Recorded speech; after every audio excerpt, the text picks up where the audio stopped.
Welcome to Miss Scarlett. Subscribe and don't miss out on Patreon. Have fun! Between makeshift booths of every color, the market flooded with life, and in all its chaos, he navigated with tenacity and a furrowed brow. His attire blended into the crowd, and with purpose, he moved.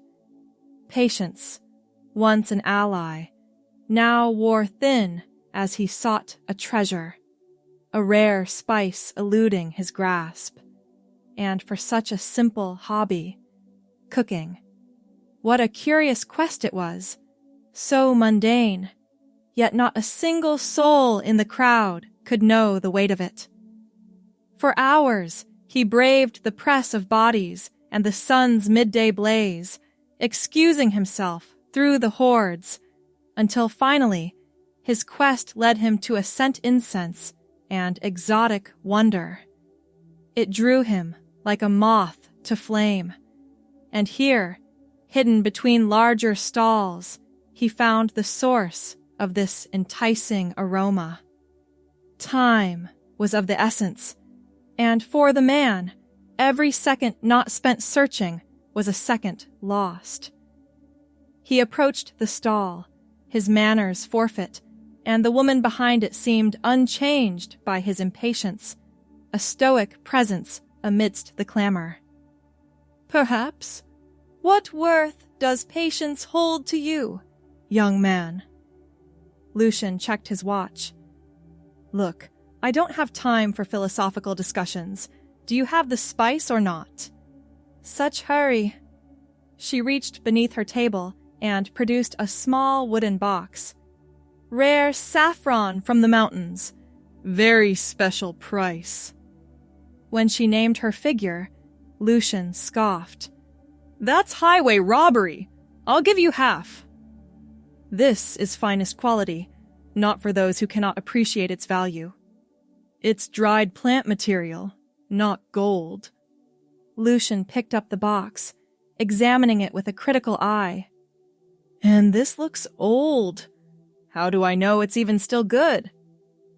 The woman's expression hardened. "Perhaps you should shop elsewhere if my humble offerings displease you." "Maybe I should."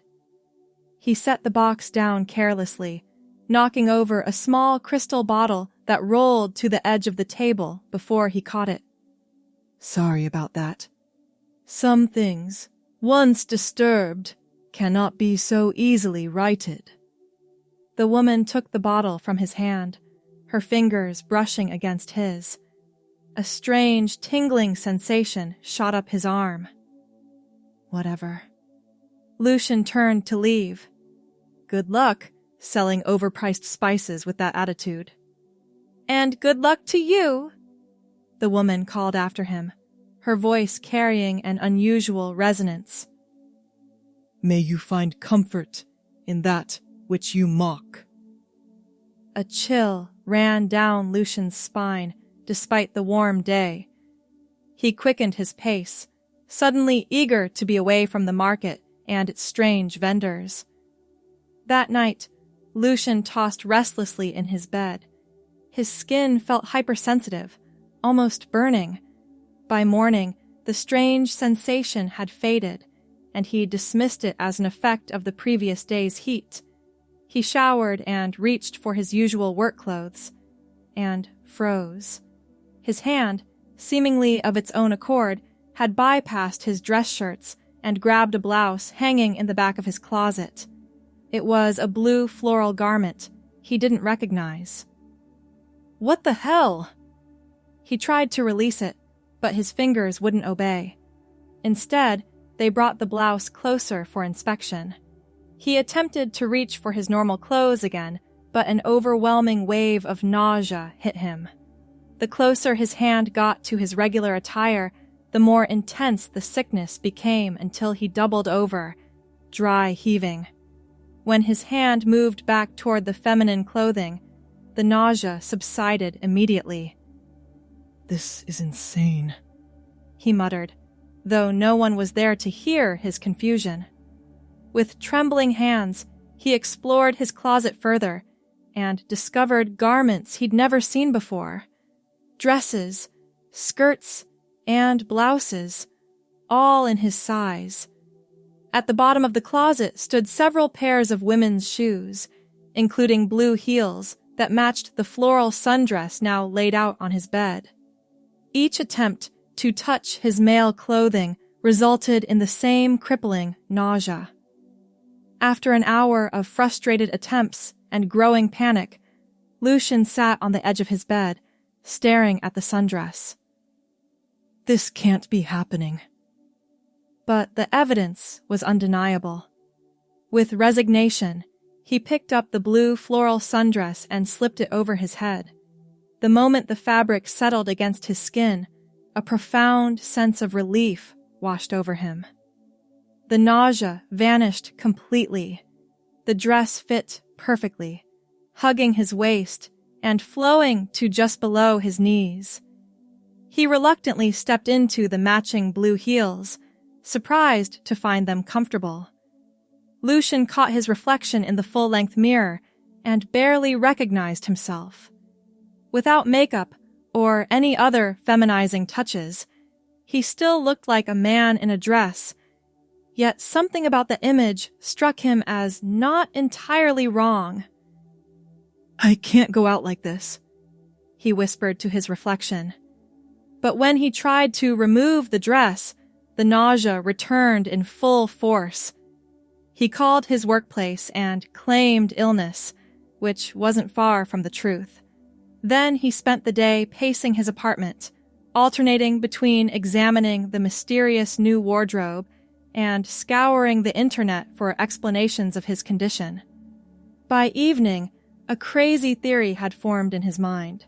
The vendor, the strange sensation when she touched him, her parting words. Could she have cursed him? It seemed ridiculous, but so did spontaneously acquiring women's clothing that he was somehow compelled to wear. The next morning, Lucian woke hoping it had all been a bizarre dream. But as he reached for his closet, the same force guided his hand to a pink wrap dress. The cycle repeated: nausea when resisting, relief when complying. With shaking hands, he applied minimal makeup found in a bag that hadn't been there before, following an inexplicable instinct that guided his fingers. The result was subtle but effective, softening his features just enough to make the feminine presentation more convincing. His work had a flexible remote policy, so he emailed his boss requesting to work from home for the week, citing a persistent illness. Request granted, Lucian, dressed in the pink wrap dress and nude heels, set up his laptop on the dining table and tried to focus on normal tasks. But concentration proved impossible. Every movement reminded him of the soft fabric against his skin, the slight restriction around his waist, the unfamiliar weight of earrings he'd found himself putting on. Days passed in this strange, new reality. Each morning brought a different outfit: a navy blue pencil skirt with a white blouse, a green maxi dress, a red cocktail dress for an evening grocery run. Lucian began to recognize that the compulsion wasn't just to wear women's clothing, but to coordinate properly, to move differently, to present as female in all aspects. A week into the curse, Lucian realized he needed to find the market vendor. He dressed in the blue floral sundress again. It seemed appropriate for the return, and carefully applied makeup, no longer fighting the instincts that guided his hands. The marketplace was crowded as before, but the stall he sought was nowhere to be found. He wandered for hours, the heels surprisingly comfortable after days of practice, asking other vendors about the old woman who sold spices. There's no permanent spice vendor matching that description, one fruit seller told him. Maybe it was a traveling merchant? As the sun began to set, Lucian, frustrated and defeated, sat at a small cafe on the market's edge. A waiter approached with a menu and hesitated only briefly before addressing him. "What can I get for you, miss?" Lucian opened his mouth to correct him, but something stopped him. Being addressed as female sent an unexpected warmth through him. "Just an espresso, please." "Right away." The waiter smiled and walked away, leaving Lucian to ponder this new development. On his walk home, a business card fluttered to the sidewalk in front of him. He bent to pick it up, careful in his dress and heels. "Madame Vestra, spiritual consultant," it read, with an address just a few blocks from his apartment. The coincidence seemed too perfect to ignore. The next morning, dressed in a modest black A-line dress with red flats, Lucian visited the address on the card. It led to a small shop wedged between a bookstore and a cafe, with crystals and dried herbs visible in the window. A bell chimed as he entered. The space was dimly lit and smelled of sage and cinnamon. At a round table in the center sat a middle-aged woman with silver-streaked hair, arranging tarot cards. "I've been expecting you," she said without looking up. "Are you Madame Vestra?" "I am."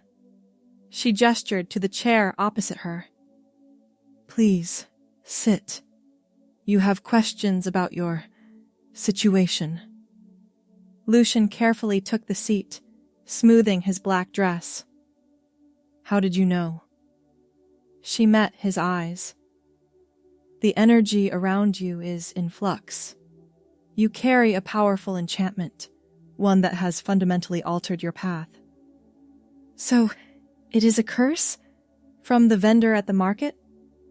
Madame Vestra shook her head. "Esmeralda doesn't curse people, not in the way you imagine. She merely accelerates destiny, helps people find their truth through sometimes unconventional means." "My truth isn't wearing dresses," Lucian protested, though the words felt hollow even as he spoke them. "Isn't it?" She reached across the table and took his hand. "Tell me how it feels when you're dressed this way." Lucian wanted to pull away, to deny everything, but found himself answering honestly. "At first it was terrifying, then uncomfortable, then, I don't know. There are moments when it feels right, which makes no sense. I'm a man." "Are you? Or is that simply the story you've been told about yourself?" The question lingered in the air between them. Lucian had never questioned his gender before, had never felt any particular disconnect from his male identity. Yet here he was, sitting in a dress, the fabric feeling increasingly natural against his skin. "I don't understand any of this," he admitted. Madame Vestra released his hand. "The enchantment Esmeralda placed on you isn't permanent, not in the way you fear. It will release its hold when you no longer need it." "When will that be?" "When you find your truth." She stood, signaling the end of their conversation. "Consider this a gift, not a curse. Few people are forced to confront their authentic selves so directly." Lucian left the shop with more questions than answers. He walked home slowly, conscious of how the dress moved with him, how the subtle makeup enhanced his features, how passers-by saw him as a woman without question. 2 weeks into the enchantment, Lucian faced a difficult decision. His remote work arrangement couldn't continue indefinitely. He would have to either return to the office as he was now, or quit his job. After a night of consideration, he drafted an email to his supervisor and HR department, explaining that he was transitioning and would be returning to work presenting as female. He chose the name Victoria for this new identity, though he wasn't sure why that name came to him so clearly. The company's response was supportive, if a bit corporate in tone. They requested a meeting to discuss accommodations and timeline. Victoria, as Lucian now thought of himself in these feminine clothes, selected a conservative black pantsuit with a burgundy blouse for the meeting, wanting to project professionalism. "We appreciate your openness," the HR director said when they met in a private conference room. "The company is committed to supporting employees through all life changes." "Thank you," Victoria replied, voice pitched slightly higher than Lucian's normal register. "I appreciate the support." The return to office life as Victoria proved less traumatic than anticipated. Most colleagues were awkwardly supportive, a few were genuinely welcoming, and only a couple showed visible discomfort. By the end of the first week, the initial stir had calmed, and Victoria settled into a routine. At home, the auburn-haired woman who greeted her in the mirror each morning became increasingly familiar. Victoria experimented with different styles, finding particular joy in silk blouses paired with pencil skirts and elegant black evening gowns for rare nights out. A month passed, then two. Victoria's male clothing had disappeared entirely from the closet, replaced by an extensive feminine wardrobe. The compulsion that had initially forced the transformation remained, but it felt less like an external force and more like an internal guide. On a crisp Saturday morning, Victoria decided to return to the marketplace where everything had begun. Dressed in a casual green sundress with white sandals, her auburn hair now grown to shoulder length and styled in loose waves, she moved confidently through the crowds. To her surprise, the spice vendor's stall had reappeared, tucked in the same location between two larger booths. The elderly woman, Esmeralda, as Madame Vestra had named her, looked up as Victoria approached. "You return," Esmeralda said, her weathered face revealing nothing. "I do." Victoria stood straight, no longer intimidated. "I believe we have unfinished business." "Do we?" The old woman sorted through small bottles on her table. "You seem well. The enchantment suits you." "That's what I've come to discuss." Victoria touched the pendant at her throat, a recent purchase that complemented her auburn hair. "I want to understand why. Why me? Why this specific enchantment?"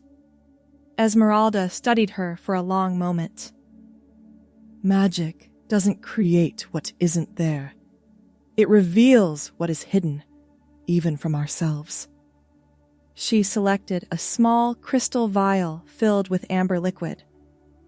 "This will end the enchantment, if that is your wish. 3 drops before sleep, and by morning, all will be as it was."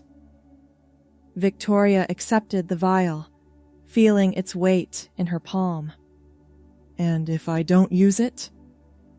"Then you continue on the path you found. The compulsion will fade naturally over time, leaving only your choice." "My choice," Victoria repeated softly.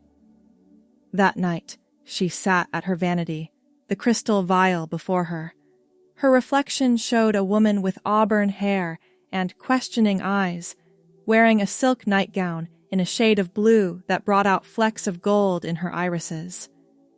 Victoria uncorked the vial and let 3 drops fall into a glass of water.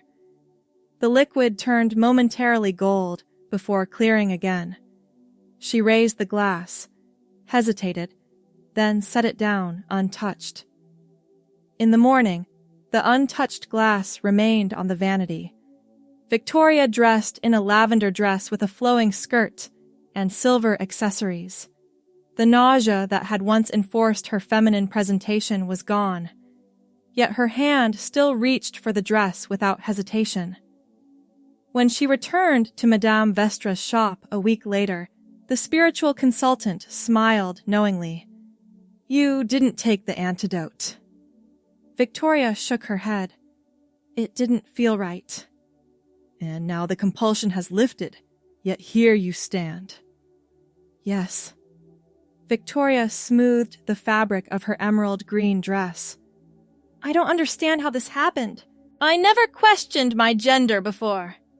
Madame Vestra gestured to the chair across from her. Once Victoria was seated, she began shuffling a deck of ornate cards. Many people live their entire lives without questioning the identities assigned to them at birth. Sometimes this is because those identities fit perfectly. Other times, she laid 3 cards on the table. Other times, we adapt so completely to expectations that we lose sight of our own truth. But I was comfortable as Lucian, Victoria protested. Were you? Or were you simply unaware of the discomfort because it was all you had ever known? Madame Vestra turned over the first card, revealing an image of a figure trapped in a cage. The prisoner. This represents your past, constrained by expectations, limited by fear, unaware of alternatives. The second card showed a door standing open in a stone wall. The gateway, your present moment, a threshold between what was and what could be. The enchantment forced you through this door. The final card depicted a butterfly emerging from a chrysalis. Transformation, not imposed from without, but emerging from within. This is your future, if you choose to embrace it. Victoria stared at the cards, feeling their truth resonate within her. So, the enchantment didn't change who I am. It just revealed it? Magic cannot create truth. It can only illuminate what already exists. Madame Vestra gathered the cards. The question now is what you will do with this revelation. In the months that followed, Victoria embraced her identity fully.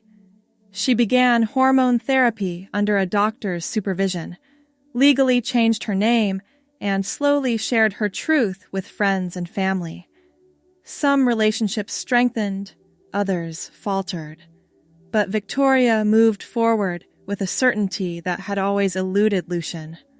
Her wardrobe evolved with her, becoming less a collection of costumes and more an authentic expression of self. The blue floral sundress remained, hung in a special place in her closet, a reminder of beginnings. A year after the encounter in the marketplace, Victoria returned once more, seeking closure. The autumn air carried a hint of winter as she navigated the now familiar stalls in a burgundy sweater dress and brown boots, her auburn hair styled in an elegant braid. Esmeralda's stall appeared empty at first glance. As Victoria approached, a young woman emerged from behind the display, arranging bottles much as the elderly vendor had done. "Can I help you find something?" the young woman asked. "I'm looking for Esmeralda. She used to sell spices here." The young woman's expression softened. "My grandmother passed away last month. I've taken over the business." She studied Victoria curiously. "Did you know her well?" "She changed my life," Victoria said simply. "I wanted to thank her." Understanding dawned in the young woman's eyes. "You're not the first to come with such sentiments. My grandmother had a gift for seeing people's true nature." She reached beneath the table and produced a small wooden box, the same one Lucian had dismissed a year ago. "She left this for you." Victoria accepted the box with surprise. "How could she have known I'd return?" "Grandmother always knew." The young woman smiled. "She said to tell you that some transformations, once begun, continue of their own accord. The catalyst is merely the beginning." Inside the box lay a small pouch of saffron threads and a note in elegant handwriting. "For the recipe of your new life, season with courage, and serve with joy. Victoria clutched the gift to her chest, overwhelmed by the completion of this circle. "Thank you," she whispered, both to the young woman and to the memory of Esmeralda. That evening, Victoria prepared a special dinner, incorporating the precious saffron into a dish she'd been perfecting for months. As she cooked, she reflected on the strange journey that had brought her here. From a curse that seemed like punishment to the greatest gift she'd ever received. Her phone chimed with a message from a woman she'd been dating for a few weeks, confirming their plans for the weekend. Victoria smiled as she responded, feeling gratitude for this life that now aligned so perfectly with her soul. The auburn-haired woman who looked back from reflective surfaces was no longer a stranger or an imposed identity. She was simply Victoria, finally and completely herself. In her bedroom closet, the blue floral sundress hung as a reminder, not of a curse that had forced change, but of the catalyst that had revealed a truth too long hidden. What had begun as Esmeralda's enchantment had become Victoria's liberation, a transformation from within that no magic could have created if the seed hadn't already existed in her heart. As Victoria sipped her wine and watched the sunset from her balcony, she silently thanked the universe for sending her to that market stall on that particular day. Sometimes, she thought, the rudest awakening leads to the most beautiful dawn. The blue floral sundress would never again feel like a punishment or a costume. It had become the chrysalis from which Victoria had emerged, not as someone new, but as someone who had been waiting all along to be discovered. Thanks for watching, my girlies! Be sure to check out Patreon for more!